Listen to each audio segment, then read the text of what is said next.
इस पुराने जंगल में मौजूद भेड़िए कई घंटों तक खोजबीन करते हैं। वो यहाँ छोटे जानवर खोजते हैं।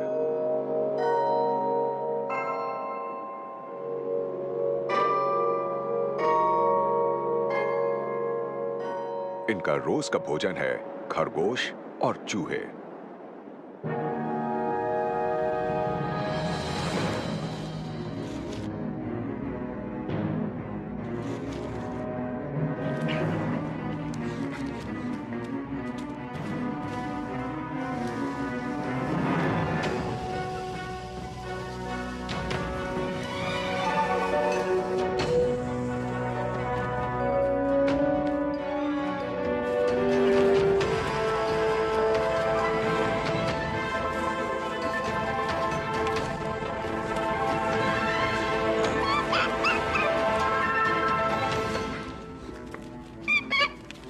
कड़ी सर्दियों में ये खाना भेड़ियों को जिंदा बनाए रखता है।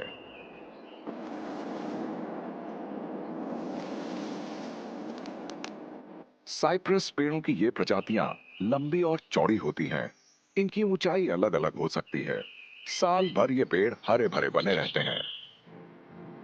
इसकी कड़ी गहरे रंग की बेरीज काफी स्वादिष्ट होती हैं। सर्दियों में ये अनगिनत प्रवासी पक्षियों को ढेर सारी कैलोरीज देती हैं।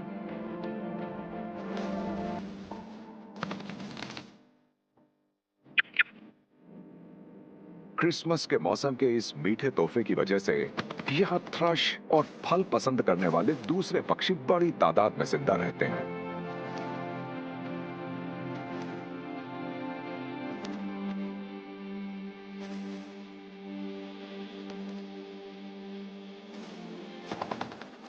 अब सर्दियां खत्म हो रही हैं। हवा में बसंत की खुशबू फैल रही है। जूनिपर के जंगलों में हालात बदल रहे हैं।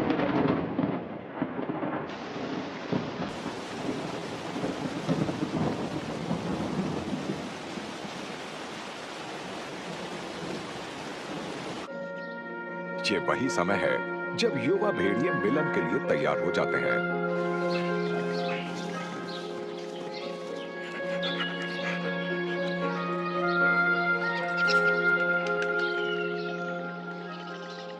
इनमें से कुछ मादाओं के साथ नई जोड़ियां बना लेते हैं।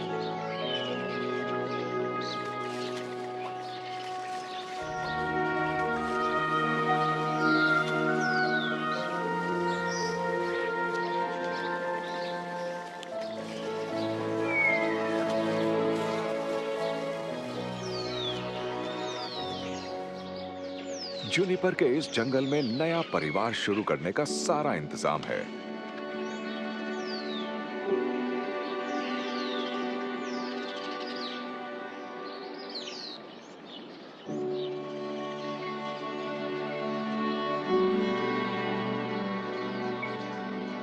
मादा बड़ी मेहनत से नया घर खोजने की कोशिश करती है, जहां वो अपने बच्चों को जन्म देगी और उनकी परवरिश करेगी।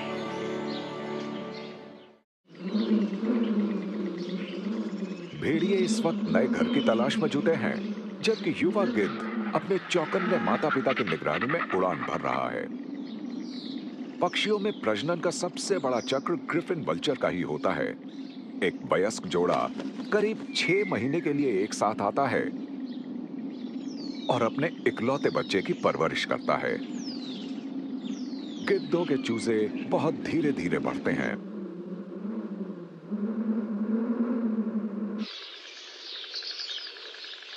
शुक्र है कि सर्दियां अब खत्म हो चुकी हैं।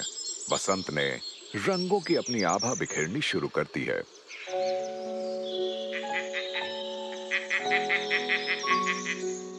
इजिप्शियन वल्चर अफ्रीका के अपने घर से बस अभी अभी लौटा है। चट्टान पर एक और पड़ोसी नजर आ रहा है। यह है एक छोटा लेकिन खास गिद्ध जो यहाँ बचे खुचे कचरे और लाशों के बीच मिलने वाले छोटे जानवरों से पेट भरता है। इजिप्शियन वल्चर हर साल हजारों किलोमीटर का सफर तय करके इस मुश्किल इलाके में प्रजनन करने आते हैं। यहाँ ऐसा लगता है मानो पेड़ चट्टानों पर से उग आए हों। जहाँ इजिप्शियन वल्चर खड़ी चट्टानों पर अपने घोंसले बना रहे हैं, मादा भेड़िया अभी भी अपने शावकों को जन्म देने के लिए एक अच्छी जगह खोज रही है। वो पूरी कोशिश करेगी कि यहाँ सबसे आरामदायक और सबसे सुरक्षित जगह खोज पाए। वसंत तेजी से आ रहा है और जुनिपर का जंगल इस वक्त एक उजाड़ मुश्किल इलाका नजर आ रहा है। बीच बीच में खिले फूल अपनी खूबसूरती से हैरत में डाल देते हैं।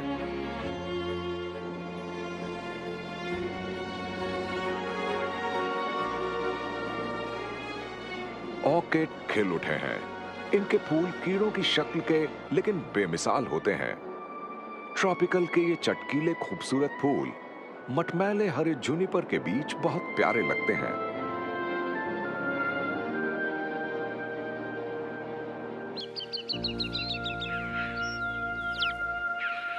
वसंत के इस खिले खिले मौसम में जूनिपर के इस जंगल में कई प्रजातियां बच्चे पैदा करने के लिए एक अच्छी जगह खोज रही हैं।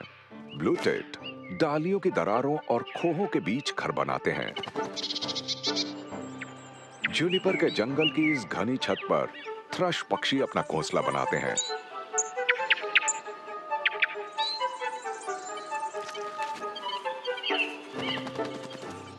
जबकि यहाँ सबसे ऊंची डालियों पर बड़े शिकारी पक्षी घोंसला बनाने चले आते हैं।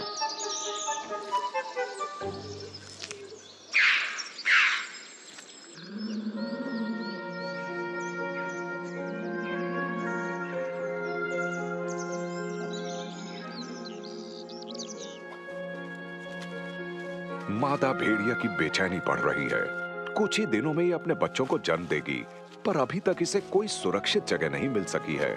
इसे एक अच्छी गुफा चाहिए जहां ये अपने बच्चों को जन्म दे सके और बेफिक्र होकर उनकी परवरिश कर सके। ऐसा लगता है कि ये आखिरी पलों में ही फैसला करेगी और अपना घर चुनेगी।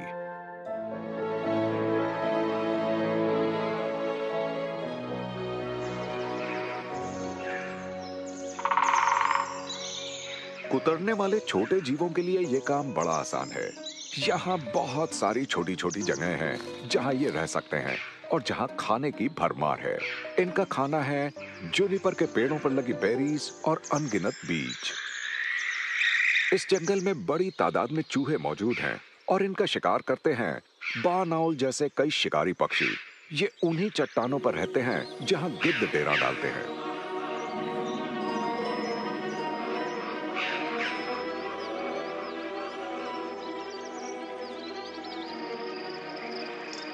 सूरज डूबने पर ये मचान जैसे इस जगह से उड़ जाते हैं और वहां जाते हैं जहां खाना मौजूद है।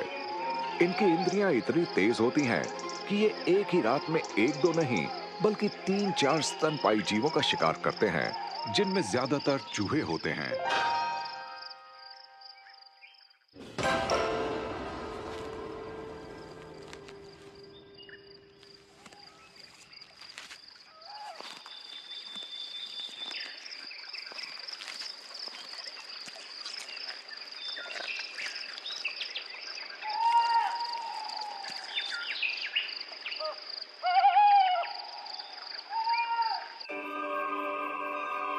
हालांकि खरगोश और उल्लू एक ही इलाके में रहते हैं, पर उल्लुओं की इनमें जरा भी दिलचस्पी नहीं होती, इसलिए इस खुले खुले जंगल में ये मजे से फुदकते रहते हैं। ये पेड़ों के बीच उगी झाड़ियों में रसीले पत्ते खोजते रहते हैं। दूसरे खरगोश भी इस जगह रहने चले आते हैं। तरह तरह के खरगोश जूनिपर की बेरीज ही खाते हैं, पर ये पौधों को पूरी तरह खत्म नहीं करते, बल्कि ये बीजों को बिखेरकर इस जंगल का बड़ा भला करते हैं। इनके पाचन तंत्र से गुजरकर बीज अंकुरित हो जाते हैं। इस तरह खरगोशों का इस जंगल को कायम रखने में बड़ा अहम योगदान रहता है।